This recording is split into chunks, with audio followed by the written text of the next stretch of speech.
नमस्कार दोस्तों, जैसा कि हमारी टीम ने तय किया था कि हम आपको सभी नदियों के बारे में जानकारी देंगे, तो इसी टारगेट को लेकर आज हम आपके सामने दूसरी नदी जिसका नाम यमुना नदी है उसकी वीडियो लेकर आपके सामने प्रस्तुत हुए हैं। चलिए इसके बारे में पूरी विश्लेषण करते हैं। हम पहले यमुना नदी का ओवरव्यू दे देते हैं। भारतवर्ष की सर्वाधिक पवित्र और प्राचीन नदियों में यमुना की गणना गंगा के साथ की जाती है। यमुना नदी उत्तराखंड में यमुनोत्री ग्लेशियर से निकलती है। उसके बाद यह हिमाचल प्रदेश, हरियाणा, दिल्ली तक जाती है। अंत में यह प्रयागराज, जहाँ की कुंभ मेला लगता है, उत्तर प्रदेश में एक दाहिने किनारे रूप में गंगा नदी से मिल जाती है। अब हम जिस तरह से आप यह चित्र देख रहे होंगे, अति सुंदर चित्र है। यह श्री कृष्ण जी का चित्र है जो कि यमुना नदी के किनारे बांसुरी बजा रहे हैं। आपने एक वर्ड देखा होगा, यमुना मैया।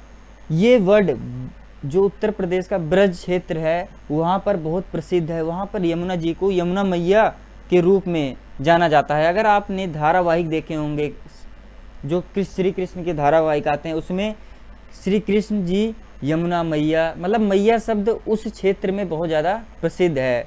मैया मैया मतलब वहाँ पर माता जी को मैया ही बोलते हैं। इसी मतलब कि अगर माता को मैया बोलते हैं तो वहाँ पर आप ये कह सकते हो कि उस रीजन में नदी को एक माँ का रूप दिया गया है।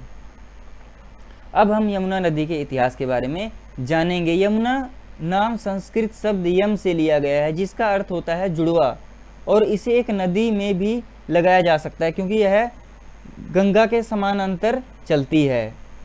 ऋग्वेद में कई स्थानों पर यमुना का उल्लेख मिलता है। इसकी रचना वैदिक काल में हुई थी। यमुना नदी भगवान कृष्ण के बचपन के दिनों से निकट जुड़ी हुई है। भगवान कृष्ण ने दुनिया में अपने परलौकिक अतीत की शुरुआत यमुना नदी से को संरक्षण करके किया था। अब हम जानते हैं कि भगवान कृष्ण का यमुना नदी के साथ क्या संबंध है। अगर आपने धारावाहिक देखा होगा या फिर श्री कृष्ण जो कि डीडी नेशनल पर आ रहा है उस पर देखा होगा, तो आपने यमुना नदी का संबंध किस प्रकार से श्री कृष्ण के साथ है इस चीज़ को जरूर देखा होगा। यमुना नदी भगवान कृष्ण के बचपन के दिनों से निकट से जुड़ी हुई है। गोकुल यमुना नदी के पार स्थित एक गांव था जहां उसका दोस्त नंदा रहता था। वासुदेव बाल कृष्ण को जेल की कोठरी से बाहर एक टोकरी में ले जाते हैं।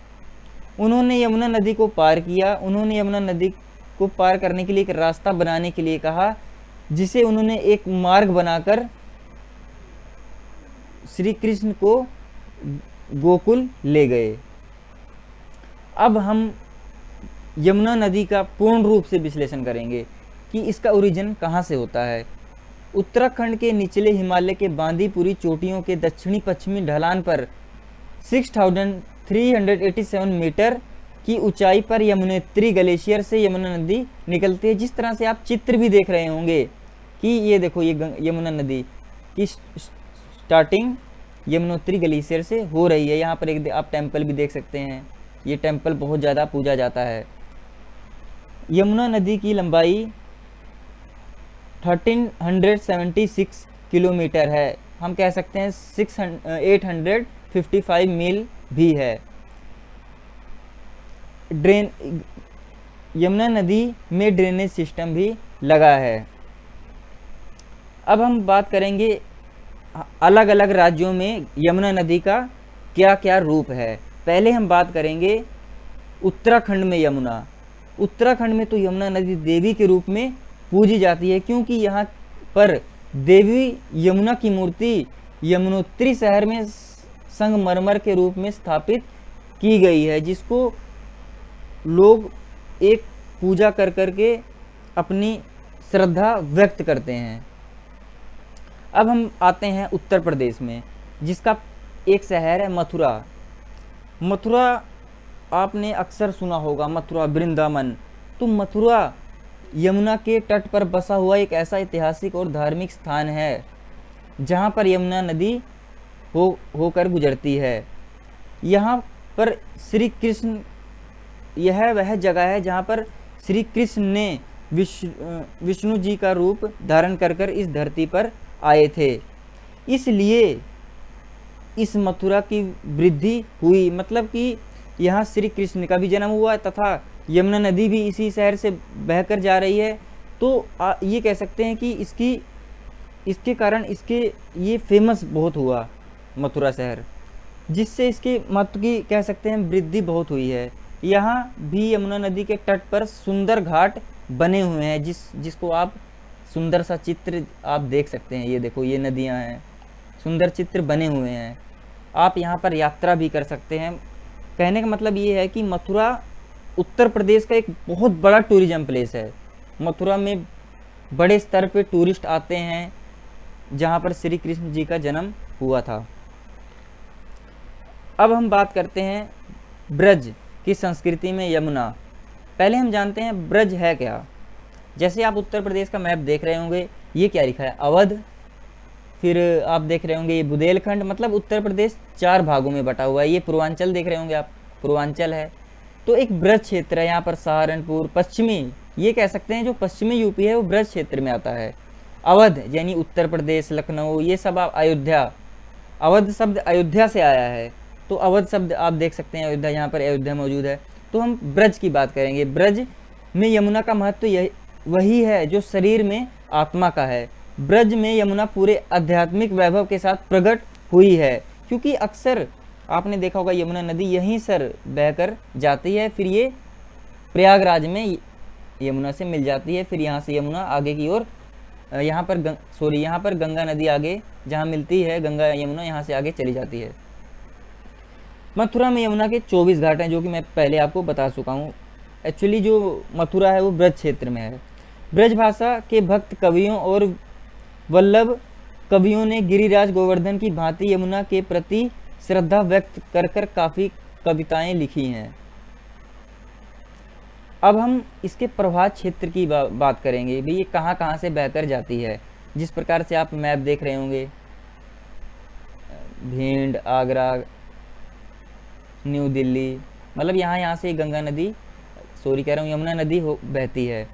पश्चिमी हिमालय से निकलकर उत्तर प्रदेश एवं हरियाणा की सीमा के सहारे 95 मील का सफ़र कर उत्तरी सहारनपुर मैदानी इलाके में पहुंचती है। मतलब कि ये जो आप ये शब्द देख रहे हैं ना, हरियाणा की सीमा, ये फरीदाबाद, पलवल, आपने शहर सुने होंगे हरियाणा के। मतलब एक तरह से ये हरियाणा और उत्तर प्रदेश को अलग करने का काम करती है ये नदी। पलवल, फरीदाबाद आप जाएंगे तो ये चीज़ आपको देखने को मिलेगी।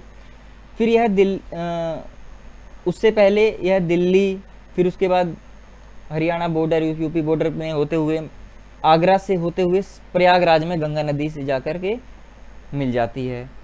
अब हम बात करते हैं कि इसकी औसत गहराई कितनी है। मतलब 3 मीटर है, कम से कम 3 मीटर है औसत गहराई, अधिकतम 11 मीटर। ये बहुत इम्पोर्टेंट चीज़ है यमुना नदी के प्रति। उसके बाद यमुना नदी एक पवित्र नदी है, क्योंकि पहली बात यह, इसका महत्व जैसे गंगा नदी का है वैसे ही सेम यमुना नदी का भी है। क्योंकि आप देखो, सुनने में कितना अच्छा लग रहा है, गंगा यमुना सरस्वती, मतलब कि जैसे मैच खा रही है चीज़, जैसे दिन रात, इस तरह की चीज़ है। इसी तरह जैसे ही गंगा का महत्व है वैसे ही यमुना का भी एक पवित्र नदी के रूप में महत्व है। श्री कृष्ण ने भी जन्म लिया मथुरा में, इसलिए भी इसका महत्व बहुत बढ़ गया। युगों युगों की सभ्यता हिंदू पुस्तकों में भी, जिस तरह आप ये श्लोक देख सकते हैं, कि मतलब कि श्लोक में भी यमुना नदी का जिक्र है।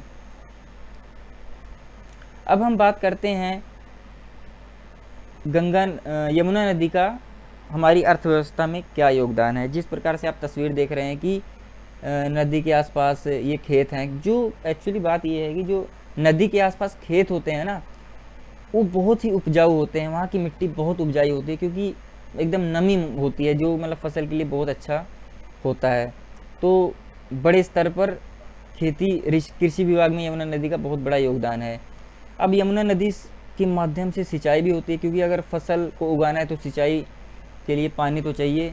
तो यमुना नदी का पानी काफ़ी कैनल बना करके यमुना नदी का पानी यूज़ होता है। जिस तरह आप तस्वीर में भी देख सकते हैं, ये कैनल है, इससे पानी प्रभावित किया जा रहा है। ये कपड़े धोने, कई लोग कपड़े भी धोते हैं यमुना नदी के किनारे। उद्योग, पीने के लिए भी यूज होते हैं, पीने के लिए भी यूज़ होता है। यमुना नदी औद्योगिक क्षेत्र के लिए भी एक महत्वपूर्ण स्रोत है। यह नई दिल्ली और उत्तर प्रदेश के संपन्न औद्योगिक क्षेत्र के लिए एक पानी के लिए महत्वपूर्ण स्रोत है। लेकिन इसके ऊपर अगर हम ज़्यादा निर्भर रहेंगे तो यह परिवार इन्वायरमेंट के लिए खतरा भी बन सकती है, क्योंकि पोल्यूशन होगा। अब हम बात करेंगे कि नई दिल्ली से पहले कैसी थी यमुना नदी, उसके बाद कैसे हो जाती है, मतलब प्रेजेंट जो अभी प्रेजेंट कंडीशन है उस पर बात करेंगे। यमुना नदी का पानी हिमालय में यमुनोत्री से लेकर वजीराबाद बैराज तक की लंबाई तक काफ़ी अच्छा है, मतलब उसकी गुणवत्ता जो क्वालिटी है बहुत बढ़िया है। लेकिन इसके नीचे जब दिल्ली का पानी गिरता है, वहाँ कबाड़ मतलब फैक्ट्री का पानी, तो उसके बाद उसकी जो नालियों का पानी गिरता है, तो उसके बाद नदी प्रदूषित हो जाती है। मतलब उसका जो क्वालिटी है ना, गुणवत्ता बहुत कम हो जाती है, ख़त्म मतलब हो जाती है। अगर आप कभी दिल्ली जाएंगे या फिर दिल्ली होकर गुजरेंगे, घूमने जाएंगे, तो जब पुल पड़ेगा तो आप इस चीज़ को ज़रूर देखिएगा, आपको ये चीज़ देखने को ज़रूर मिलेगी। मैंने तो ये चीज़ बहुत बार देखी है। यमुना में अब हम जानते हैं भी प्रदूषण के क्या कारण है। यमुना में भाई औद्योगिक कचरा वहाँ फेंक दिया है, अनौपचारिक मल फेंक दिया, कचरा, शवों का डंप करना, और भी काफ़ी कारण है वहाँ पर। मतलब आप प्रदूषण होता है जिसके कारण मतलब वाटर पोल्यूशन बोल सकते हैं, ठीक है। अब हम उसको रोकना तो पड़ेगा, क्योंकि बिना नदी के तो भारत की पहचान ही नहीं है। भारत की पहचान, जैसे भारत का नाम आता है गंगा, यमुना, अगर मतलब नाली का रूप ले लेगी नदी तो ये तो अच्छी बात नहीं है। तो इसीलिए हमारी टीम ने एक कैंपेन चलाया है कि हम युवा अपने स्तर पर क्या कर सकते हैं। हम जागरण कर सकते हैं, लोगों को समझा सकते हैं, कुछ तो कर सकते हैं अपने अपने स्तर पर। आजकल सोशल मीडिया है, कुछ तो कर सकते हैं, सोशल मीडिया के माध्यम से ही जागरूक कर सकते हैं। कुछ तो प्रयास करें। हम जो फैक्ट्री का मतलब फैक्ट्री का जो कचरा है उसको नदी में गिरने से पहले जो वाटर है उसको मतलब ट्रीटमेंट करके नदी में फेरें। इससे भाई जो अपशिष्ट पदार्थ का इलाज किया जा सकता है, ठीक है। उसके बाद सरकार, केंद्र सरकार या राज्य सरकार, जैसे यूपी में गुजरती है तो राज्य सरकार अपने स्तर पर कानून बनाती है नदियों को बचाने के लिए। तो उसका पालन सख्ती के साथ अगर हम करा दें तो भी नदियों को हम बचा सकते हैं। क्योंकि नदियों का क्या संबंध है हमारे जीवन में, इस चीज़ को मैं आपको बता चुका हूँ। अगर नदियाँ नहीं रहेंगी तो कृषि क्षेत्र में और मतलब हमारे कल्चर में, संस्कृति में क्या योगदान होगा। जैसे यमुना नदी के किनारे भी काफ़ी मेले लगते हैं, मथुरा में मेले लगते हैं यमुना नदी के किनारे भी। मतलब यमुना नदी के पास जो शहर बसे हैं वहाँ मेले भी लगते हैं, जिसमें मतलब कि यमुना भी एक पहचान के रूप में प्रदर्शित है। तो इसी कारण से हमें अपनी, क्योंकि विदेश में भारत की पहचान इन्हीं कारण से है कि भाई यमुना जी को भी माता का रूप, गंगा जी को भी माता का रूप, अपनी माता को ही हम नहीं सम्मान कर पा रहे। मतलब अपनी माता का जिस प्रकार से सम्मान करते हैं घर में, उसी प्रकार से अगर हम नदियों को माता मान रहे हैं तो उसका भी तो सम्मान करना पड़ेगा।